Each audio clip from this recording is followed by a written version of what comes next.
உரிய உடல் தகுதி உள்ளவர்கள் மட்டுமே மலை ஏறுமாறு அன்போடு கேட்டுக் கொள்ளப்படுகிறது. சர்க்கரை வியாதி உள்ளவர்கள், உயர் ரத்த அழுத்தம் உள்ளவர்கள், இதயம் பலவீனமானவர்கள், நுரையீரல் பலவீனமானவர்கள், உடல் பருமனாக உள்ளவர்கள் மலை ஏற வேண்டாம் என அன்போடு அறிவுறுத்தப்படுகிறது. அருள்மிகு வெள்ளிங்கிரி ஆண்டவர் திருக்கோயில் சார்பாக பக்தர்கள் அனைவரையும் வருக வருக என வரவேற்கிறோம்.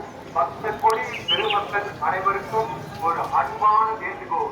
மலை ஏறுவதற்கு உரிய உடல் தகுதி உள்ளவர்கள் மட்டுமே மலை ஏறுமாறு அன்போடு கேட்டுக் கொள்ளப்படுகிறது. சர்க்கரை வியாதி உள்ளவர்கள், உயர் ரத்த அழுத்தம் உள்ளவர்கள், இதயம் பலவீனமானவர்கள், நுரையீரல் பலவீனமானவர்கள், உடல் பருமனாக அறிவுறுத்தப்படுகிறது. அருள்மிகு வெள்ளிங்கிரி ஆண்டவர் திருக்கோயில் சார்பாக பக்தர்கள் அனைவரையும் வருக வருக என வரவேற்கிறோம். பக்த கோடி அனைவருக்கும் ஒரு அன்பான